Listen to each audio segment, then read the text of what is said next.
todos unidos a los pastores. Vamos hacia ti. Todos unidos en una fe. Vamos hacia ti. Todos armados de fortaleza. Vamos hacia ti. Todos radiantes de caridad. Vamos hacia ti. Ciudad celeste, tierra del Señor. Gloria a ti, Iglesia Santa, patria de la cristiandad, que algún día en tu recinto consigamos la unidad. Con la fatiga de los trabajos. Queridos hermanos en el episcopado, señor nuncio en Sudán, queridos también sacerdotes, queridos hermanos sacerdotes, especialmente los que cumplís 25, 50 y 60 años. Querido don Santiago, 60 años ya de sacerdote, ¿verdad? Desde su Valladolid o desde su lugar de tan querido, vinculado también a don Marcelo. También quiero saludar muy especialmente a nuestro seminario mayor y menor, seminario que, por cierto, el Papa Francisco 2 veces con cierta admiración nos preguntó por nuestro seminario y nos habló, desde luego, con cariño, afecto. Cuando le dijimos lo que había, decía, desde luego es uno de los seminarios que hay con más vida y con más referencia.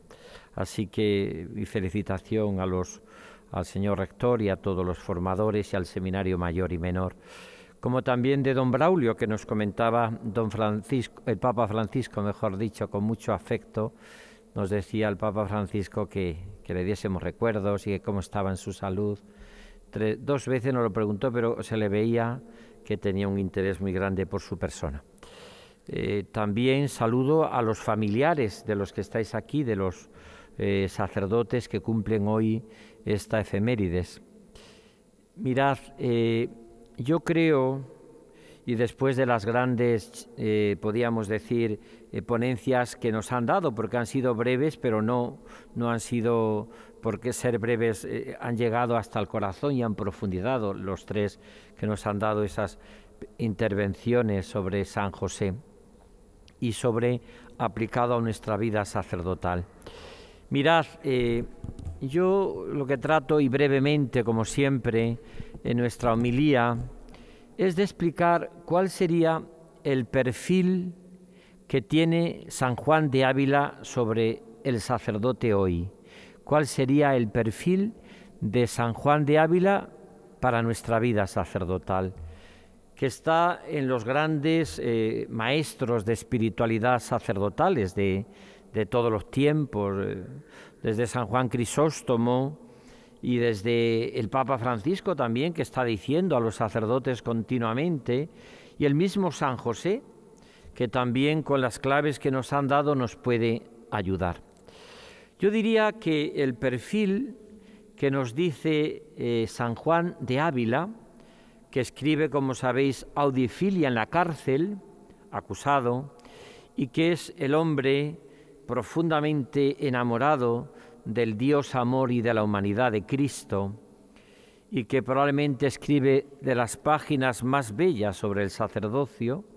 No debería existir ningún seminarista que no se conociese realmente todos los textos y todas lo que escribió este grande San Juan de Ávila, que nos enseña y nos da unas claves que yo voy a tratar de desarrollar. Primero, desde el Evangelio.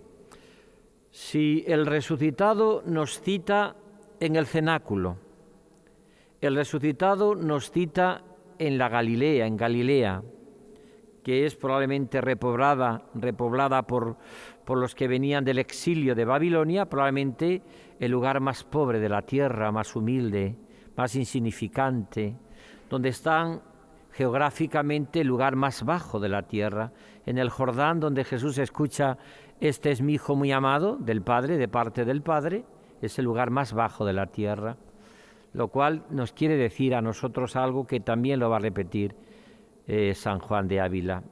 Y también nos cita al resucitado en los caminos, que tanto le gusta al Papa Francisco y que mostró tanta admiración por la archidiócesis de Toledo, de tal manera que me dijo que si viniese a España, por supuesto, vendría a Toledo.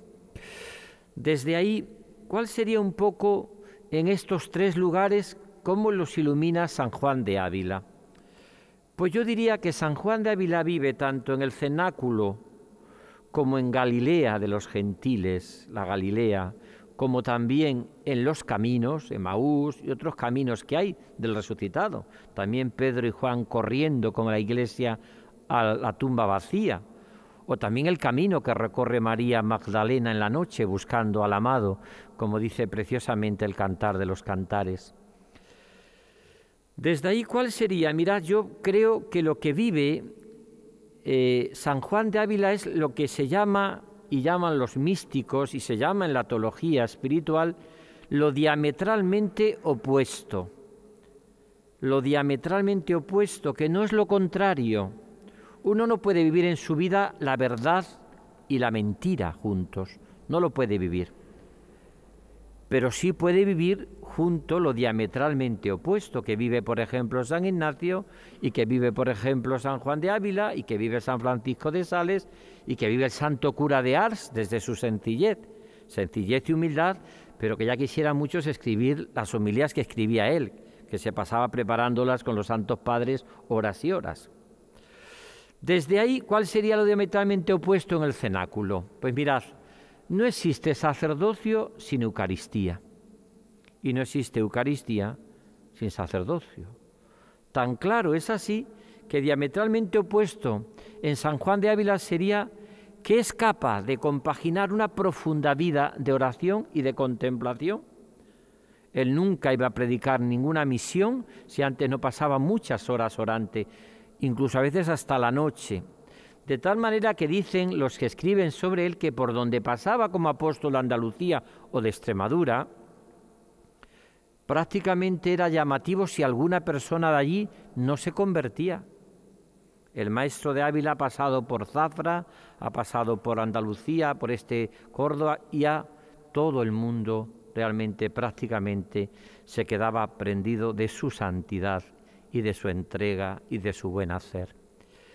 A nosotros nos parece que no es fácil en el cenáculo poder compaginar lo diametralmente opuesto, cuando se da, porque en el cenáculo es el lugar de la oración, pero también de Pentecostés, es el lugar de la creatividad y también el lugar de la jerarquía. Ahí está Pedro, ahí están los apóstoles, que son los primeros que vieron a Cristo resucitado. Yo pienso en estos días muchas veces como obispo que yo pertenezco en la sucesión apostólica a aquellos hombres que convivieron con Jesús resucitado. También vosotros que participáis del sacerdocio de Jesucristo. Hemos visto y hemos oído que Cristo vive para siempre. Esto sería para mí la primera clave del cenáculo, que no es complicado lo diametralmente opuesto, no es complicado. El ser una persona que sea capaz de ser muy divino y muy humano, muy de Dios y muy de los hombres, muy orante y muy creativo y sobre todo estar entregado a los demás, una persona que vive ese equilibrio y que lo hace sobre todo cuando uno lo vive, como nos decía muy hermoso en una de las charlitas que nos han dado, una de las ponencias breves, cuando uno vive desde que se cree lo que es, se cree lo que es. Yo me creo que soy sacerdote y me creo lo que es mi vida sacerdotal y creo que mi vida es fecunda, aunque yo no lo vea, y creo que mi vida es preciosa para Dios. Y cuando uno cumple 50 años de cura o 25 o 60 y pasa la vida, Uno no tiene en su corazón la amargura que a veces tiene mucha gente del mundo, que pasa la vida y parece que todo se acaba y cómo podemos vivir sin el fin de semana, cómo podemos vivir sin el verano o sin la fiesta o sin lo... Y nosotros va pasando la vida y los años y descubrimos que no existe alegría más grande que gastarse y desgastarse en el servicio del Evangelio. Segundo lugar donde cita, y que también es una cita con Juan de Ávila, pues Galilea, la humildad, la pobreza. Nada conmueve más a nuestra gente que ver un sacerdote humilde. Yo lo repito hasta la saciedad, no creo más que en la santidad de los humildes, solo creo en esa santidad. Cuando cualquier persona veo atisbo de soberbia, automáticamente desconecto. ¿Por qué? Porque no puede, lo que huele a kilómetros a soberbia, no lo bendice Dios. Dios solo le conmueve el corazón los humildes, los sencillos, los pobres, que es lo que va a Galilea. ¿Qué encuentra el Señor para citarnos en Galilea? Nos podía haber citado, por ejemplo, en el templo de Jerusalén, en las sinagogas, nos podía haber citado, por ejemplo, en el monte Sinaí, resucitado, nos podía haber citado en el monte de las bienaventuranzas. Nos cita en la Galilea, es decir, en el entorno del lago. ¿Qué ocurrió allí? Pues lo que tantas veces explica San Juan de Ávila, allí tiene lugar la primera llamada, los primeros momentos. Una cosa muy importante para los sacerdotes, cuidad el descanso, cuidad mucho el descanso. Ahí nos cita, porque ahí se descansa, venid a un lugar a descansar. Porque es verdad que nuestra vida sacerdotal, poco a poco nos podemos ir como llenando de actividades, de cosas y tal, y puede llegar un momento en que nos pase como la madre que tiene muchos hijos, que al final no disfruta de ninguno de ellos. Hay que tener siempre esa actitud de descanso. Eso ocurre también en la Galilea. Allí se descansa, en el mar, venid a un lugar, allí le prepara, cuando se presenta resucitado, un desayuno. Me creo y me fío totalmente de un Dios que te prepara un desayuno al amanecer, que está hasta en esas cosas pequeñas, como también hablaba alguna de las ponencias, en lo cotidiano y en lo pequeño de la vida. Algo también diametralmente opuesto. ¿Por qué? Que te lo va a explicar muy bien San Juan de Ávila, porque el resucitado vendría a aplastar, porque ha vencido, ha triunfado. Iría a Pilato, iría a todos los del Sanedrín y les pondría sobre la pared o contra la pared. Pues no. Parece que es más bueno resucitado que antes, y parece que es más comprensivo incluso que antes, y parece que el resucitado no tiene ningún deseo de aplastar a nadie, porque Dios nunca vence, siempre convence. Nosotros nos gusta convencer, pero no convencemos nuestra vida. Mucha gente que vence, pero no convence, porque lo que convence es la vida. Y eso se vive en la Galilea, cuando uno convence en su vida, y convence con su santidad, y convence con su humildad, y convence con su entrega, y convence con el día a día, no con la palabra que se la lleva el viento. Id a Galilea y me veréis. ¿Cuántos textos bellísimos dice San Juan de Ávila, lo que hemos leído todo el tratado del amor de Dios, tantas y tantas? Serían que os lo dejo para que vosotros lo meditéis y lo reflexionéis. Y termino, tercero. Es lo diametralmente opuesto que el Señor nos convoque en los caminos, los Emaús, las decepciones de la vida, la desilusión incluso dentro de la misma iglesia, incluso dentro del mismo sacerdocio. A veces tenemos esas 3 Ds famosas que dicen los directores espirituales que es realmente el cáncer de la vida sacerdotal. La D de la decepción, la D del desánimo y la D del desaliento, que a veces nos encanta porque así no hacemos nada. Nos cruzamos de brazo y decimos, como está todo tan mal, no se puede hacer nada. Cuando es al revés, cuando está todo mal, cuántas cosas quedan por vivir y por hacer. Pues eso es un poco lo que significa nuestra vida. Id por los caminos. Y eso es también lo diametralmente opuesto, porque se puede ser una iglesia del cenáculo y de los caminos.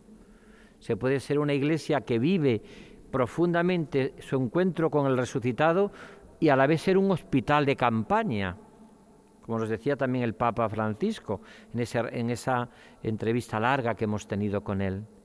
Yo creo que en ese sentido a mí me parece que nuestra vida tiene que ser ir también por los caminos, salid.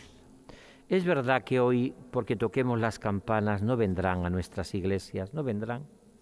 Es verdad que porque hagamos un anuncio de cualquier cosa, hoy no solamente tenemos que convocar, sino tenemos que currarnos las convocatorias, que es distinto. Cualquiera, nos las tenemos que currar. La pastoral de juventud, la pastoral de migrantes, Cáritas, las parroquias, los catequistas, que ahora el Papa instituye el ministerio del catequista. Bueno, todo esto en el fondo no es más que nos tenemos que vivir esto que es tan hermoso. Y esto nos lo enseña el Señor resucitado, por eso nos convocan los caminos, ¿no? Caminar con la gente, pero a la vez tener misericordia y tener paciencia, como la tiene Dios con nosotros, también con los seminaristas cuando se están formando. Total no tiene Dios. A veces la paciencia que tiene Dios con nosotros y qué poca paciencia tenemos nosotros con las gentes. Deberíamos de aprender de la misericordia del Señor. Como hace Jesús con los de Maús, que camina y camina. Yo digo muchas veces, yo hubiese estado con estos 3 minutos y le hubiese dicho, anda, iros ya porque estar dialogando, hablando, bueno, no dialogando, era un monólogo, porque el otro lo que se busca es un espejo que le dé la razón en todo, no busca uno que le ayude. Le busca un espejo que le da la razón en todo, no busca a alguien que le ayude. El que les va a ayudar va a ser Jesús, que les hace volver otra vez a casa, al cenáculo, de donde no tenían que haber salido nunca. Cuando uno no sale del cenáculo, cuando sales en Pentecostés para ser buena noticia para los pobres y los que sufren, nuestra vida se transforma. Pues eso es lo que deseo yo, y creo que este es el perfil que nos daba San Juan de Ávila. Un santo que era un hombre de Dios, de oración, de sacrificio, una persona que ponía en su corazón al Señor, que cuando llegó su primera misa, lo que hizo fue invitar a los pobres, 12 pobres que eligió para compartir con ellos. Y cuando tenía que pasar y celebrar, solamente buscaba, y que nunca buscó nada, no buscó nada. Es más, cuando San Ignacio quiere convencerle de que se haga jesuita, como le pasó también incluso a Francisco, por ejemplo, a Felipe Neri, que también allá en su Roma también a toda costa quería Ignacio de Loyola a ver si se hacía jesuita, y nunca tuvieron ese problema ni esa tentación. Creían que el mismo sacerdocio, como lo vivía él, podía vivirse en plenitud. Es verdad que existen en la Iglesia los carismas bendecidos y bendecidísimos por el Señor, pero él quiso mantenerse en el sacerdocio, en ese sacerdocio, y de ahí brotaba toda su pobreza, todo su deseo de vivir en castidad, el celibato a tope, y todo su deseo de obediencia en fidelidad a lo que le decía la Iglesia. Y por eso realmente es reformador en un momento complicado, de tal manera que lo que San Juan de Ávila propuso como cimiento, todavía hoy sigue viviendo la Iglesia de muchas de sus intuiciones tan preciosas y tan hermosas. Pues pidamos al Señor que nos conceda la alegría y el gozo de sumarnos a los grandes sacerdotes santos que tenemos en nuestra Iglesia también diocesana, los mártires, los que están en procesos de canonización, beatificación, tantos, y que nos ayudan a vivir como vivió San Juan de Ávila, entregando la vida y diciéndonos con María nuestra Madre, el que dijo prefiero no tener pellejo antes que no tener devoción a la Virgen, pues que ella también nos ayude a vivir un sacerdocio con los sentimientos del corazón de Cristo, como lo vivió San Juan de Ávila.